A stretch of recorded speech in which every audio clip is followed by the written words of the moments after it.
Hello everybody, my name is Anthony and today I'd like to tell you a little bit about learning disabilities. Did you know that 15 to 20% of Americans deal with a learning disability?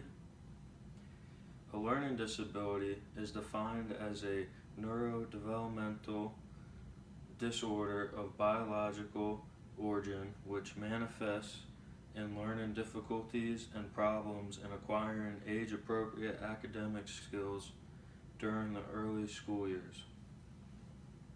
So growing up, I dealt with a reading disability and school became very difficult for me throughout the years.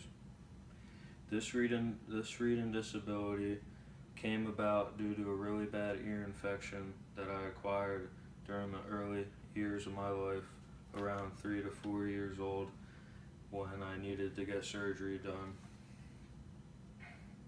I always felt, as others saw me, as stupid or slow growing up throughout school, but I couldn't do much about it. Due to this, I was always shy and did not want to speak because I thought I was being judged for whatever I said, or if I would pronounce a word wrong, I'd get laughed at. I thought that I didn't want to get extra help throughout school because I didn't want my friends to know what I was going through, because I didn't want them to change their mind about who I was. I feel as if everyone should understand more about learning disabilities and know that just because some kids do not comprehend material right away, just like me, it does not mean they are dumb. When it comes to learning disabilities, there are many different types, but today I'd like to talk about some of the most common ones. The first one I'd like to talk about is auditory processing disorder, or also known as APD. It affects the ability to understand speech, so it might take someone longer to process something in their head when they're being talked to or reading materials. It is linked to ear infections, premature birth, or head trauma. However, there is no known cure, but it can be treated with therapies and hearing devices to help you cope with your disorder. Another learning disability is dyslexia. This one is the most common one, and 3 million cases per year in the United States. It can last a few years with treatment, or it can last your whole life. The third learning disability is ADHD. 2 out of 3 children are born with this. It begins in your childhood and can also last into adulthood. And if that's the case, people could still have the symptoms that they had growing up as a child. With all these different learning disabilities comes a lot of symptoms. The first one that you could get is difficulties with reading and writing.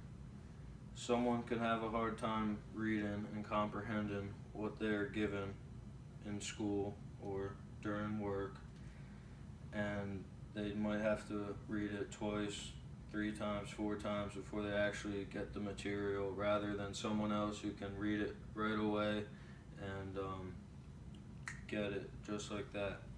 And writing, it can be the same way. They might have to write over and over again until they think they have is good. And another symptom is trouble paying attention and remembering the material that you read or someone said to you. The third one is difficulty with following instructions. Someone could tell you to do something and you might interpret it a different way, so you'll do it how you want it.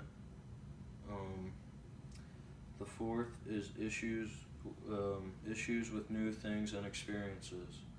So if you're doing something new, you might not understand it right away, and you might think you're doing it wrong than the other people are doing it, so that might bring you down. And hard time finding the right way to say something, so you might want to think about what you're going to say first rather than someone else who always knows what they want to say right away. It might take you a little time to process in your head like what you want to blurt out with your mouth. So, following with these symptoms, there are many ways that a person can cope with them. The first one is set goals for yourself. So every day you can achieve the goal that you set and be proud of for who you are, not what other people think. Another coping strategy is ignore the negative thoughts and just focus on yourself. Don't care what people have to say about you with school, or if you need that extra help, just get it yourself, because if you're thinking about all the negativity thoughts, you're just going to not only bring yourself down, but whoever else is supporting you. Another one is have a good support system, such as family and friends. Know that they're going to be there for you and cheer you on through life, so the other negative thoughts that are bringing you down, you have more positive thoughts to bring you back up in life and get through your school and work. The fourth one is take advantage of the school programs that offer throughout growing up through middle school, high school, and even college. They offer extra time on your tests where you can leave the room and go and take the test for however long that you need to do, because like myself, I didn't take advantage of that because I didn't want to be looked at as the kid getting up and leaving during the test, and everyone asking why is he leaving, why does he get to go take it somewhere else. But I should have done that, because it really hurt me throughout the years, because I thought I wanted to be cool and get done like everyone else did.